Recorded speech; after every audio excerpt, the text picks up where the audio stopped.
Okay. Hi. I welcome Jinta webinar. I'm Mike Mikowski. I'm the president and CEO of Jinta. I'm joined by my colleague, General Yaakov Aish. General Aish is a former Israeli defense attaché. Well, first I should say what his title is, of course, is Jinta, which is the most important thing. He's the our senior VP for Israeli affairs and effectively runs our operations in Israel. He previously ran IDF operations. He was a J3. He was the head of the operations directorate in the IDF. And then he also was the Israeli defense attaché here in Washington. But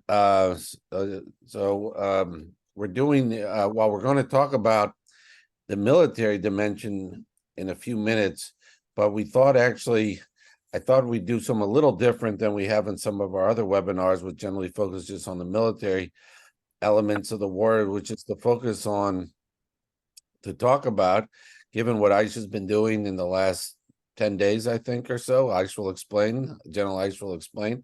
But we thought we'd talk about the human element of what is happening in the South. So without further ado, I want to thank General Aish. And General Aish, how about you want to explain what you've been volunteering, and why don't you explain what you've been doing lately in the last week and a half or 2 weeks, and kind of give a perspective, which I don't think is coming out. You know, you're hearing articles here and there about what's going on in the Israeli southern region, but you've been been dealing with it very up close.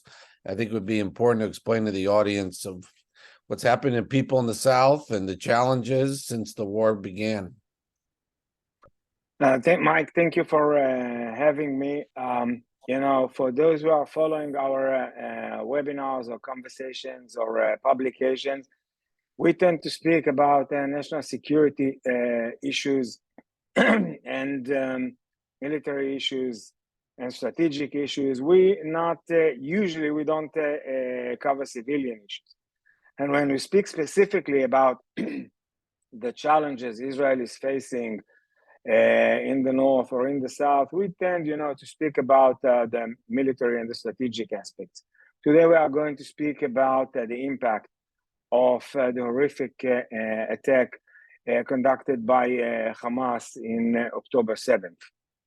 And I'm going to speak mainly about the civilian side and the civilian impact of the atrocities that this organization did in October 7th, until we succeeded, to clear up the area from him. Just to share it with our listeners and participants, on October 7th, 3,000 Hamas militants, most of them are coming from the special unit of Hamas called Nukhba, penetrated the border and the fence and defending the villages and the kibbutzim along the Gaza border.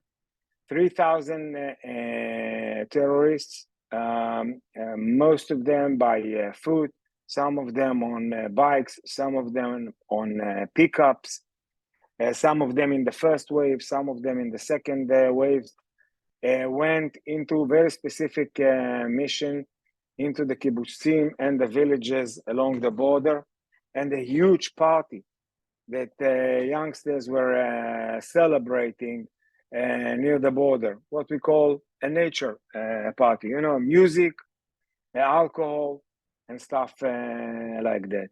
They went to those places, and literally what they did, they started to shoot and to kill whoever they can. And it was a very specific mission given to them.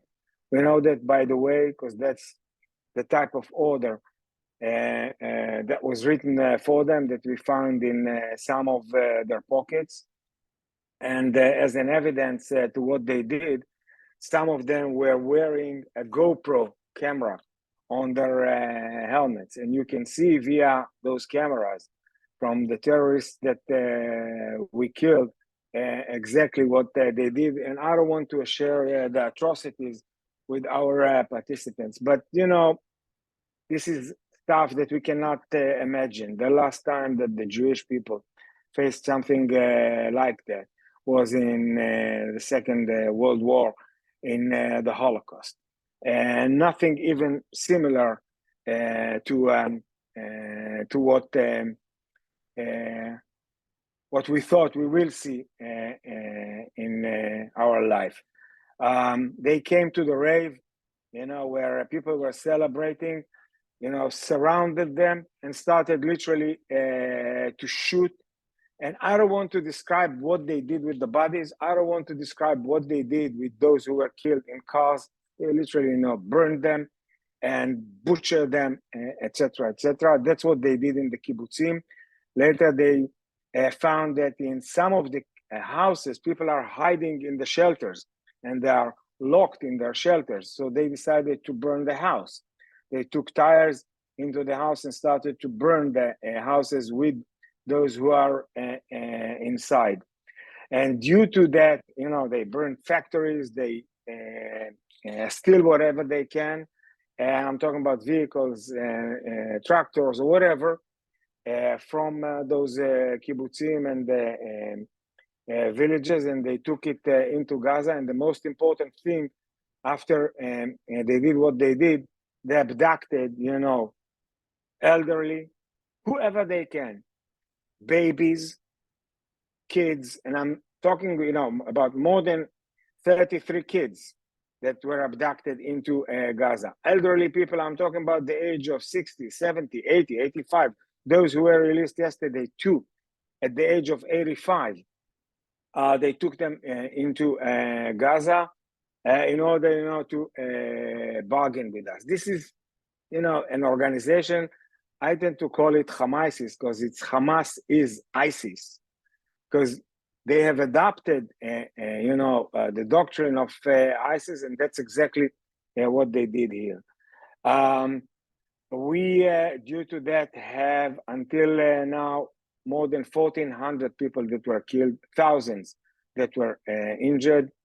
Out of those who were killed, 308 are soldiers, 212 people are abducted into Gaza, as I mentioned, elderly, kids, and some soldiers, and thousands of wounded.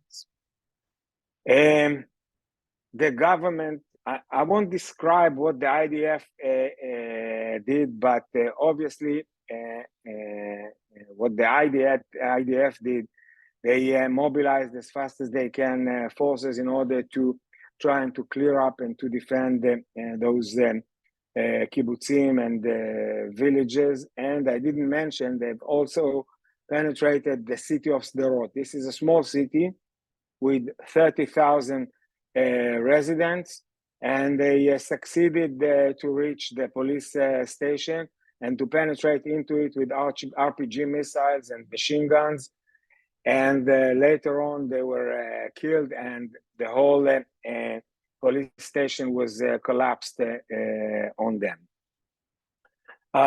What the government decided right after the IDF gained control on the villages and kibbutzim surrounding Gaza Strip is to deal with the situation in different tools. Usually in cases of escalation or operations in Gaza or in the north, the Israeli agencies and the different ministries know how to take care of the results. And we have some mechanisms, to compensate for the results, such as you guys are familiar with from hurricanes in the US.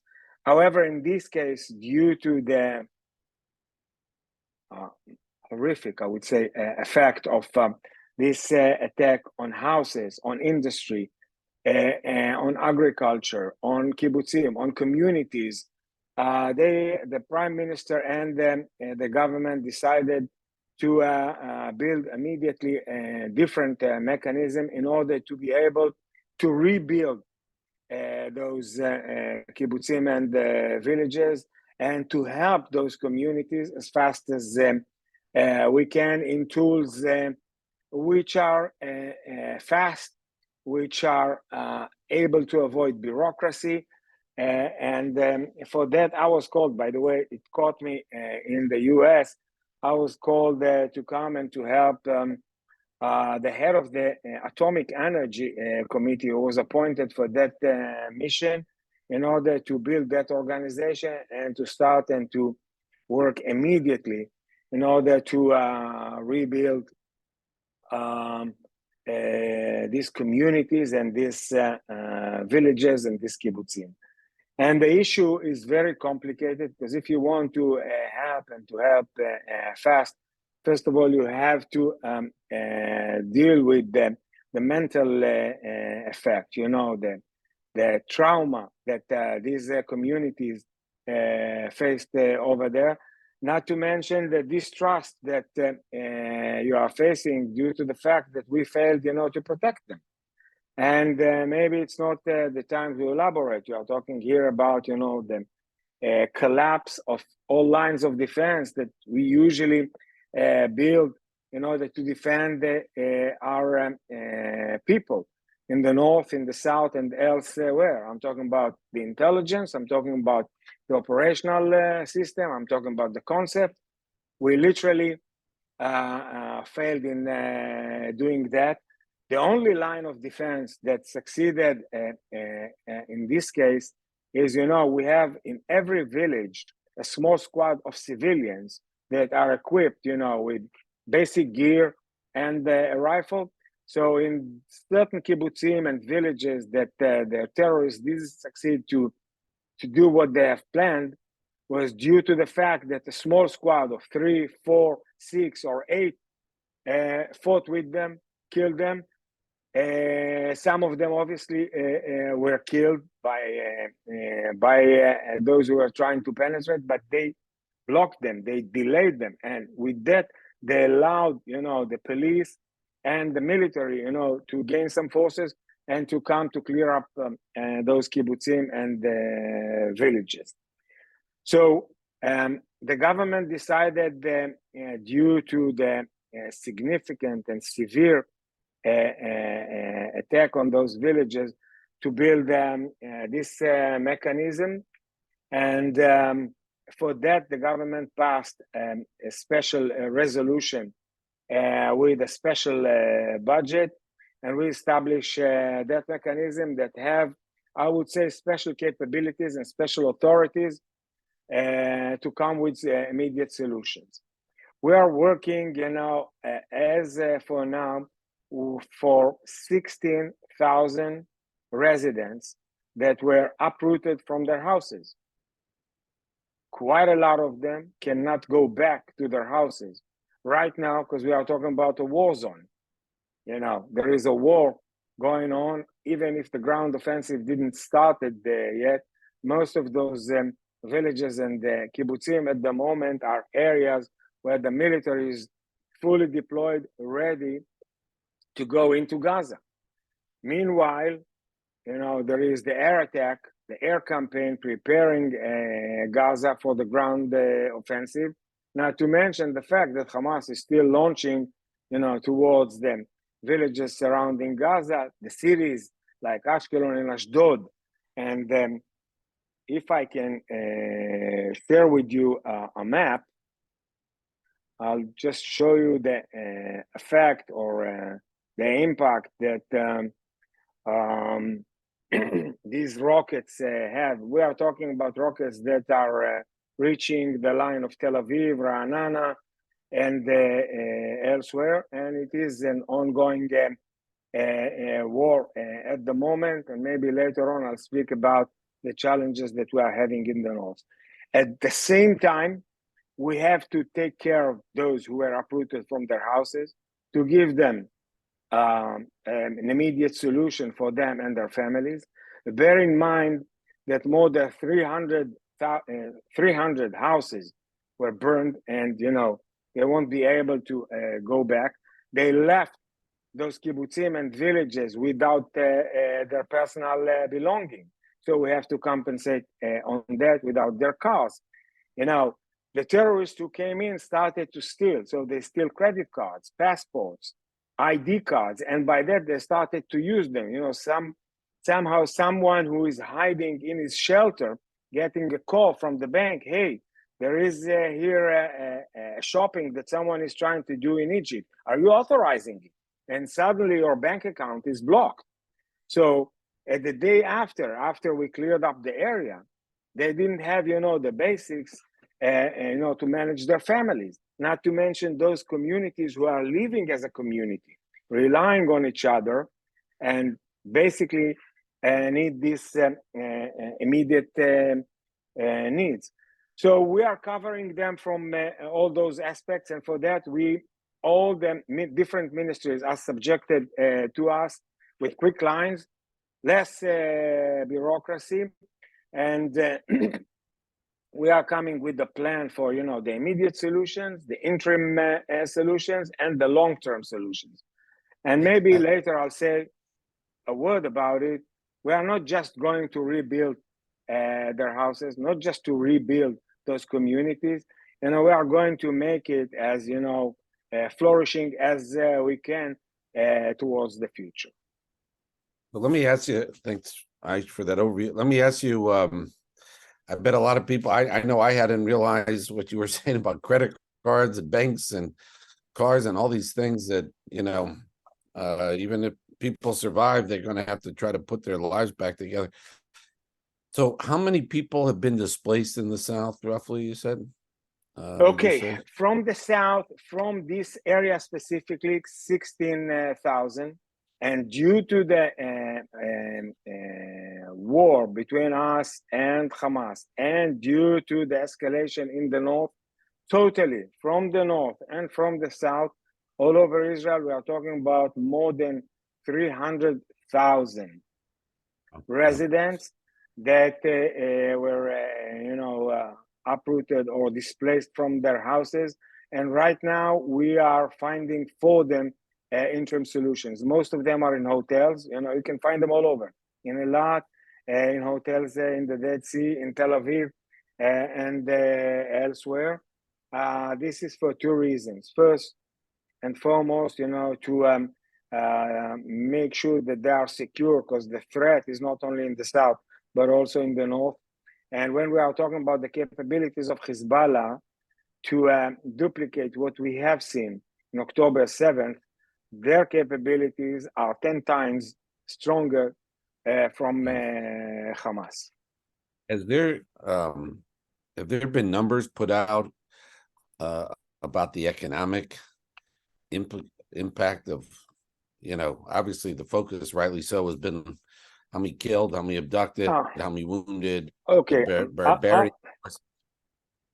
I can share with you some of the numbers and also some of the calculations. I would say the immediate calculations that we did. When it comes to numbers, totally we are talking so far about more than 1,400 Israelis that were killed in that effect. We have thousands that are injured. We have 308 soldiers that were killed so far, and we have totally 212 that were abducted, and Hamas is holding them. Civilians and soldiers, kids and elderly. When you are talking about the economic implications, the immediate, I would say, implications are in terms of billions. In order to rebuild, you know, the kibbutzim, the communities, the villages, the infrastructure that was damaged, we are talking about billions. And this is just the direct impact of what we have seen in October 7th. This is without, you know, the secondary effect of, you know, what is the military consuming and so on and so forth, and what we are about to consume in the future. I can tell you that vis-a-vis that region, in order to rebuild it, we are talking in terms of billions of dollars. I'm not sure how many. It could be 4, 5, it could be 6. We are still calculating. You know, we have to rebuild the houses. You have to rebuild factories that they have burned in purpose, you know, just to burn. We are talking about crops that we are not going to pick up and we are losing them. We are talking about fruits that we are not going to pick from the trees. And, you know, when you are not dealing with the tree, it's not only the immediate damage, you are going to have a secondary effect in the next season. It won't be the same. So we are going to lose that. And not to mention the cows. There are hundreds of cows in different kibbutzim in that area for milk. So you know that you have to milk them.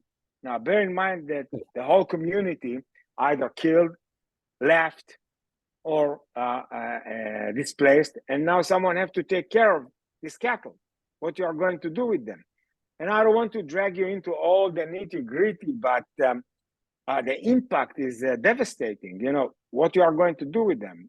You know, without milking them, they start to develop all type of disease. So you have either to take them for kosher slaughtering or do something else with them. The amazing part is that you can see all over Israel, you know, volunteers. First, let me start with the kibbutzim. This is, by the way, an amazing phenomena of one adopting the other. Some of them have left their houses, as I told you, and moved as a community. Were adopted as a community by a kibbutz, either in the north or in the central part of Israel or in the south. And when we are talking about the interim solution for them, until we will rebuild their houses, there are kibbutzim who volunteer to adopt them and to have them in either caravans, kind of another neighborhood based on caravans, but just by being there, they can use the same education system, health system, social workers, and so on and so forth. And by that, they can support each other. The fact that we are talking about 21 kibbutzim from that region is very interesting phenomena, because, you know, the solidarity is pretty amazing. The second element is volunteers. Mike, this is amazing. You know, to see volunteers who are coming to pick up the fruit and to do whatever they can to help in milking cows or picking up fruit or renovating or painting, or just to take care of their personal belonging, what you can salvage from their houses. It's an amazing phenomenon, not only for the military, they do it also for the civilians. You know, I don't think a lot of this is getting reported in the press. If it has, I guess I missed it. Let me ask you, what kind of people generally lived near the Gaza border in these kibbutzim? Were they secular, religious? As people, was the houses cheap? You know, was it young couple? Well, obviously there are people of all ages. We know that, of course, from those who were killed and abducted and so on. But what kind of people moved to these places? And do you think they'll want to move back? 4 major communities. First of all, let me start by speaking about the city of Sderot. This is, you know, a city that suffered from, I would say, day one from Qassam rockets. 30,000 residents in Sderot and growing. Mike, I'm talking about a city growing in the last years with a growing demand, you know, to live there, because people tend to value their way of living. So this is the city of Sderot. The kibbutzim, the villages, and are divided to 3 groups. There are secular kibbutzim, secular communities in the kibbutzim, and there is a religious kibbutzim. And not too many, few of them, who are coming, you know, both of them are coming from ideology. If you would look at the Israeli map, you would find that along the borders of Israel, the way the border was, you know, defined was basically by kibbutzim and moshavim. You know, from different communities, from different immigrants, from all over the world, by the way. It doesn't matter if it is north or south. Basically, we are talking about the communities that have defined the borders of Israel by just being there, cultivating the land, living there. Usually, we are talking, not about big houses. If you are talking about the kibbutzim, this is in terms of square foot. You are talking about something like 700 square foot for a house. That's it. 60 meters, not more than that, because usually the kids are in Bet Yeladim. Okay, or it's not only a kindergarten. They are having one in a certain age. They are getting, rooms from their own as a group, according to their age. In certain kibbutzim, they are also sleeping outside of them family house, not as a family. They There still are do all that? type of. I thought kibbutzim used to do that, but I thought they had moved away from that. There are two types of kibbutzim. Those who went, they call themselves the new kibbutz, which are living as a family, and those who are still going with the old tradition. Maybe at the end of the day, they would come home to sleep with their parents, but during the day after school, they have a group, they have specific activities, specific classes as a group. Huh. Yeah. Interesting. I didn't know that. So you think the people are that lived in these kibbutzim, I mean, it's early, of course, but are these the kind of people that are those who survived, obviously, are going to want to move back after all this, you think? That's a very important and relevant question. So I would say that there are those who are saying, just let me know when you finish with this war. I want to move back to my kibbutz. Usually, these are the youngsters and the elderly.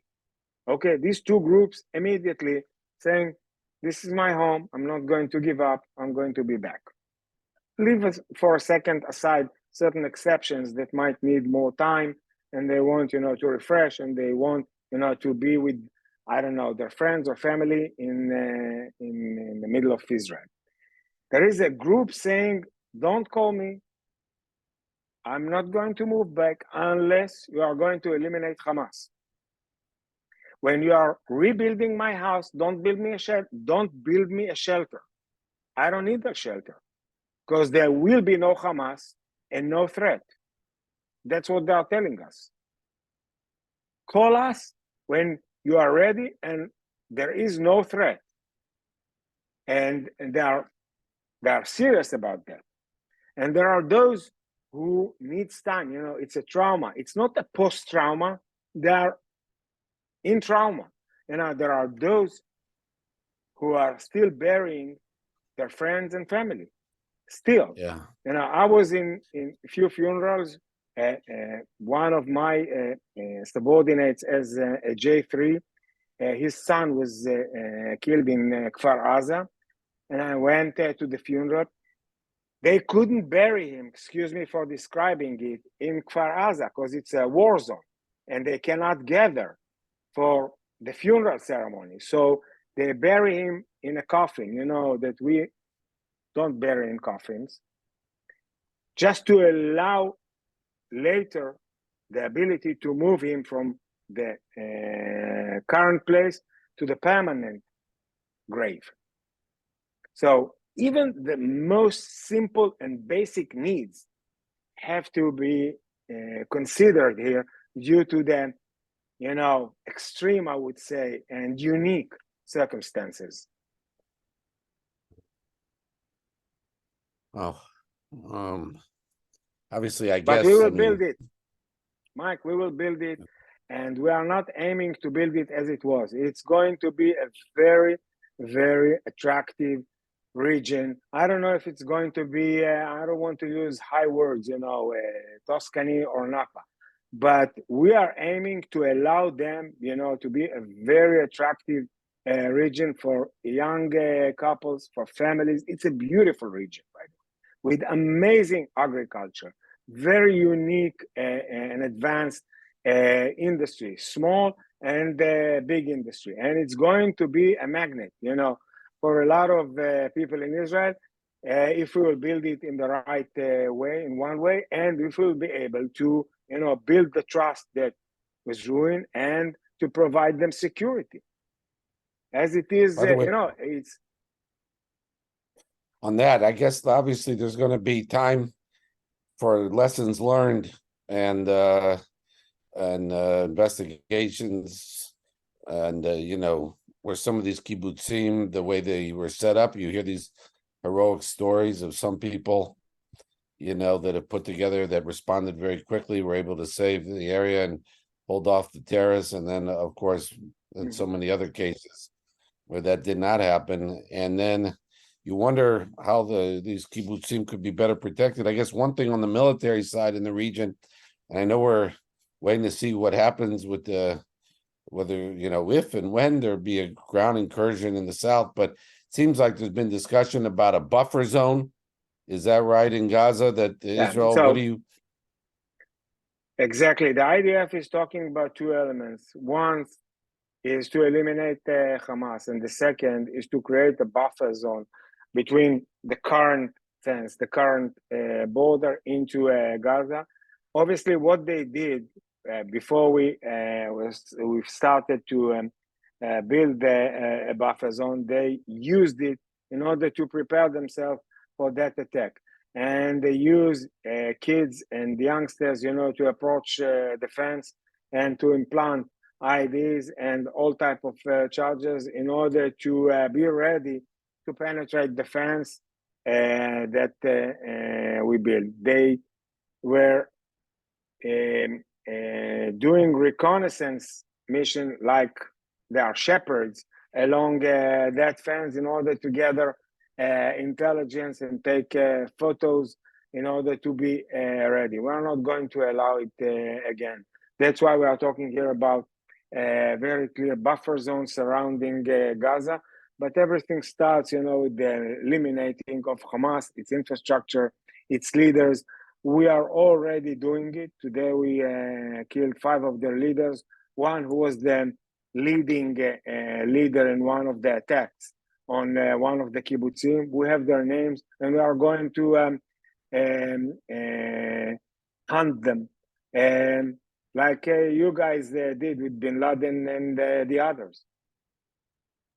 Or Israel did, like with the killers, Munich. the Munich Olympic athletes, for instance, right?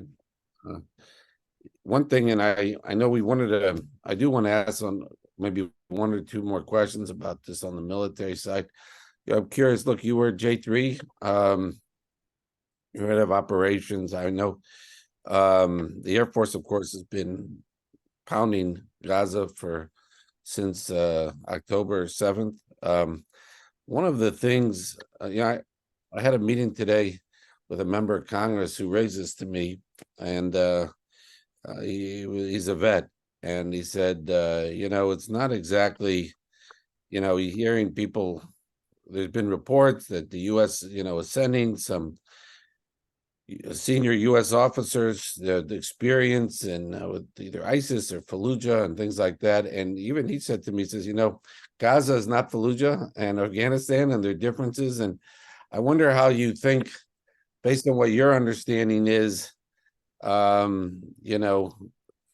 reports that whether, I don't know if, there's some, whether it's meant sincerely, other people, there've been some skepticism. Some people think the administration is just trying to delay the ground incursion for various reasons, whether it's to allow more hostages to come out or to allow more U.S. assets in the region. But what do you think about U.S. Folks, military officers? Obviously, you have a lot of experience in various urban conflicts, certainly in Iraq, but also in Afghanistan in recent decades.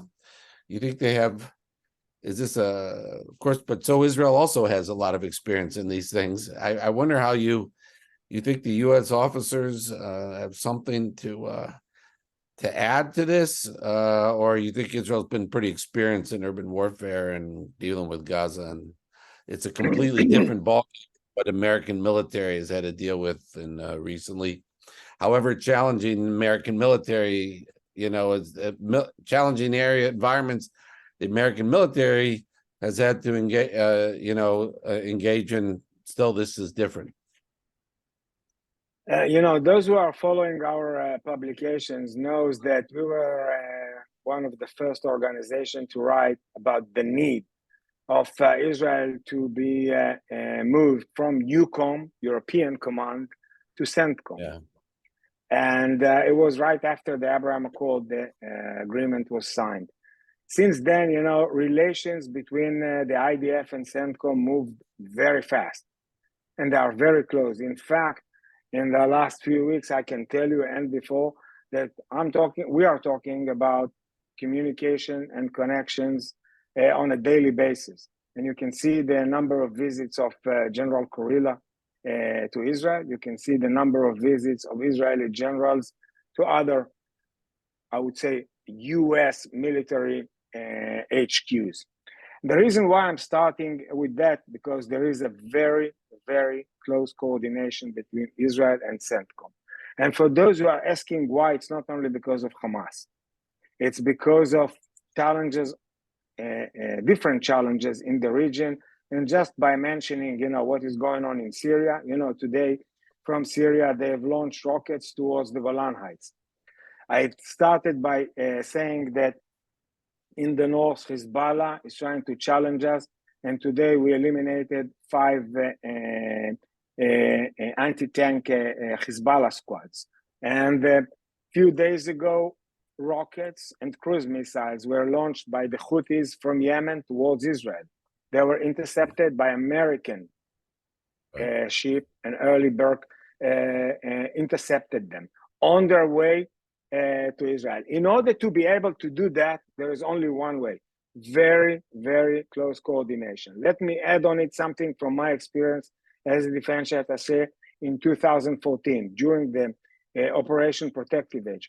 I was called to the Pentagon and asked to organize an American mission to Israel in order to explore the immediate lessons from that operation due to the tunnels, the offensive tunnel that Hamas was using. I immediately organized it. And one of the channels that is very active, very busy between us and our American colleagues from the US military, CENTCOM, and other, by the way, COCOMs, is, lessons. And in that sense, we are learning from each other, and there is a lot to learn. By the way, our adversaries are doing the same. They are transferring know-how, knowledge, technologies, capabilities from one place to the other. And the major instigator for that stuff is Iran. So you can see Iranian stuff with Hezbollah. You can see the same stuff with the Shia militia in Iraq or in Syria. You can see it with the Houthis in Yemen. So not to learn what we were facing over here or what our American colleagues were facing in Iraq will be a grave mistake. And we are trying to avoid it, and there is a lot to learn. However, I think the constant and immediate visits are mainly for, I would say, strategic, intelligence, and operational coordination. Yeah. By the way, and I'll for those add, who are, just one word, and for those who are asking why, just ask yourself, how come that this threat from Yemen was intercepted by American ship?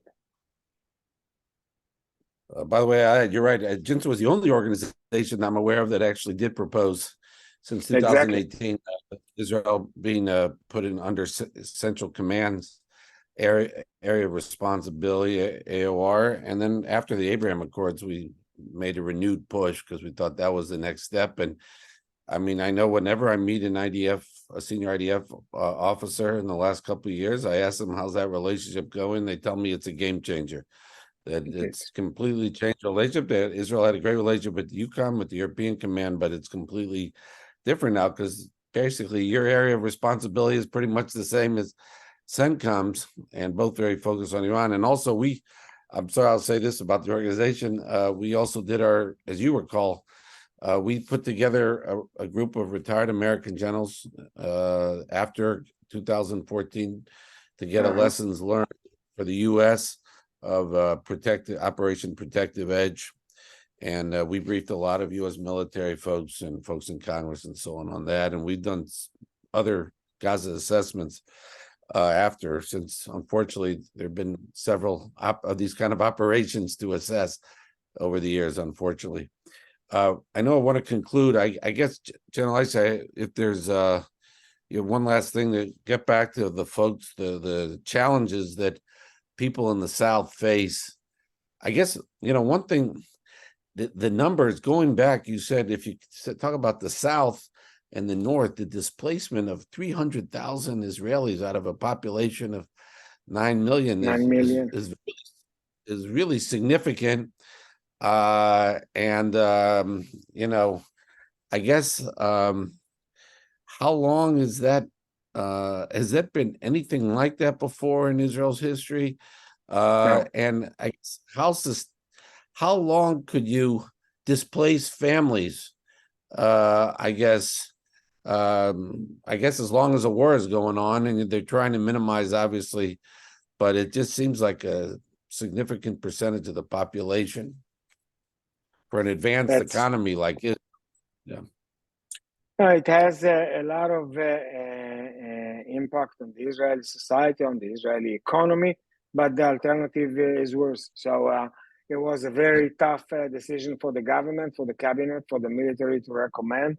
However, the alternative is worse. So at the moment, especially when we are talking about the North, because from the North, say you are most of the population now that is displaced from that area, but until we'll see stability in that region, I don't see them going back.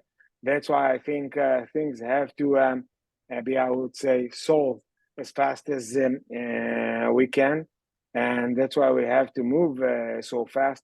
At the moment, it seems like we are going to deal with Gaza, but we will always have to be ready in the north, and for that sake, people were evacuated, and the military plus reservists were deployed. We are talking about almost 400,000 reservists. Think about the impact on the Israeli economy.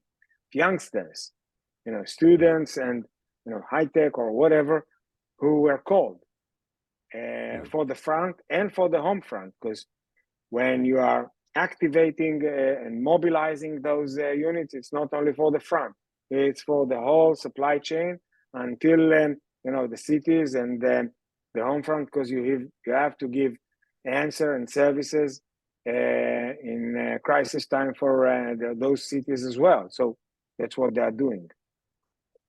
Okay, thanks.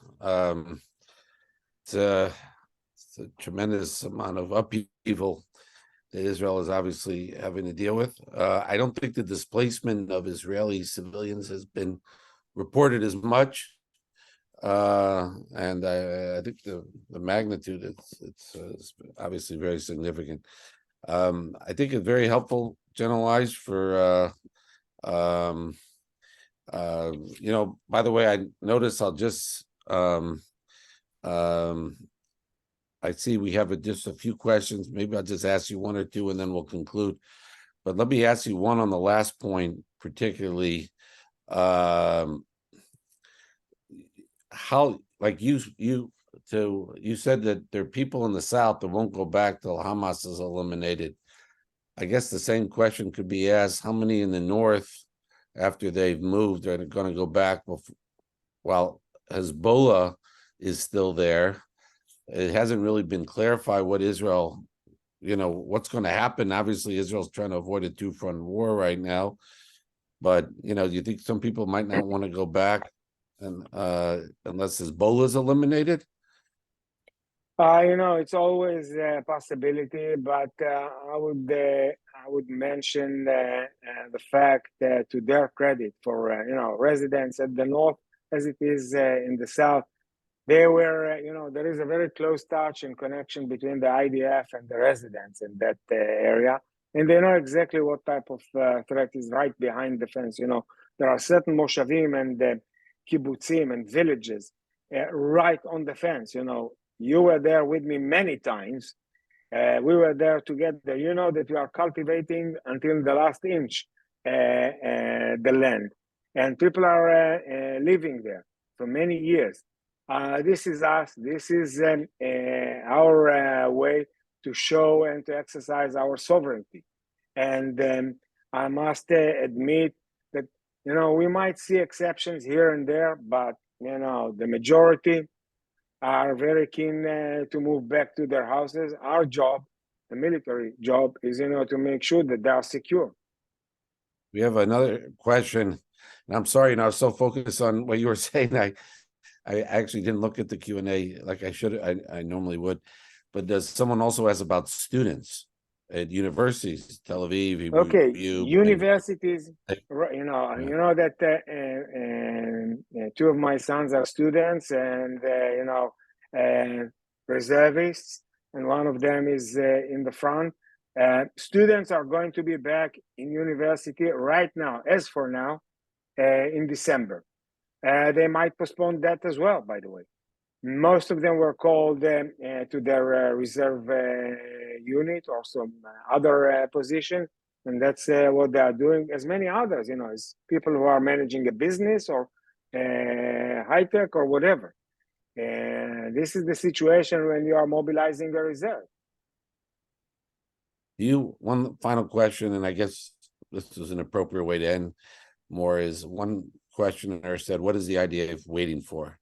And I guess there are a lot of cross currents here. It seems like, based on what's been reported, the press is, in the press, that the administration is seems to slow down what Israel wanted to do in the south because of the hostages. They want to get assets. Maybe the administration is also getting some cold feet here about what a ground incursion could mean for the region. And what, you have any sense of how to answer that question? I think, once it's not a secret that the IDF readiness is very high. All of them are waiting to the order to execute it. And I don't see why to rush it. We are not going to surprise Hamas. They know that we are going to come after them. So every day we are going to earn more readiness in terms of the units. The Air Force is pounding Gaza, going after them. Yesterday, we are talking about dozens of them that were found in a certain spot, dozens of Hamas terrorists, plus their leader.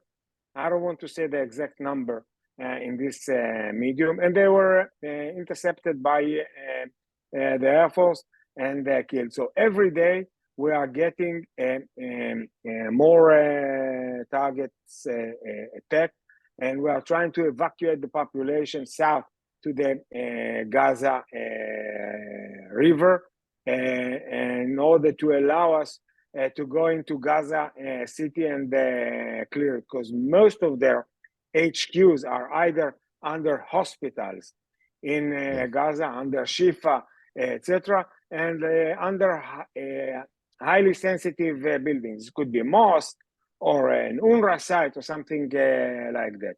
So they are trying to hide, behind the population. So for us, every day that the Air Force and the artillery can do its job and to prepare the area for the ground offensive, it's much better. At the same time, we are using that time, to get better readiness, to train the reservists, to prepare them, to make sure that they are fully equipped, and to gain our capabilities, not only in the south, but also in the north, to make sure that they are on the right readiness at the north should Hezbollah decide to escalate, or I should say, should Iran decide to escalate the situation in the north. I keep saying it's my last question, but I keep thinking of more, but I will ask one last thing. The hostages, so we had two more hostages released, and obviously Hamas is playing a game here with Qatar, it seems like, and And I Egypt. wonder, in Egypt, but I mean it just seems to me like Qatar in particular is one of Hamas's chief, funders and champions of Hamas, Qatar, that they well, it's very manipulative, obviously, what's happened with these hostages. And I wonder if you see U.S. special forces, could you see them working with Israeli forces to free soldiers if free, like, say, American citizens who are held hostage? Or do you think the IDF is going to say, we got this? It's a very sensitive issue, but let me say that the IDF is doing and will do whatever they can in almost every channel, to release those who are abducted, those who are hostages.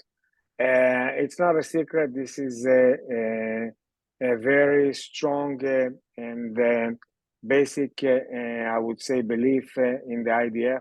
Everyone knows that, and I'm afraid that Hamas knows that. That's why those who were released yesterday told us already that they were taken into tunnels and they walked miles inside those tunnels until they reached a kind of a hole where they were gathered, kind of an underground room. So at the end of the day, the issue is not just to go there and go in there. It's the specific intelligence and the ability to reach those places without, risking the hostages. Otherwise, it's a lose-lose. And that's how complicated it is. All right. Well, look, thank you, General Eish, and I want to thank everybody for joining. And obviously, Jinsa will continue. Please stay tuned as we continue to conduct webinars on the military situation, on strategic challenges, on U.S. policy, on a whole host of elements of this war that is going on. But I think it was very useful. Thank you, General Eish, for giving them more of the human element in these very practical challenges that these families are facing, and that the government needs the challenges the government has to really try to accommodate these families, these members of these families who've already endured, such, and many of them, awful horrors. Thank you very much, and for joining, and look forward to seeing you at the next Jinsa webinar. Bye. Have a good day. Thank you for having me. Thank you.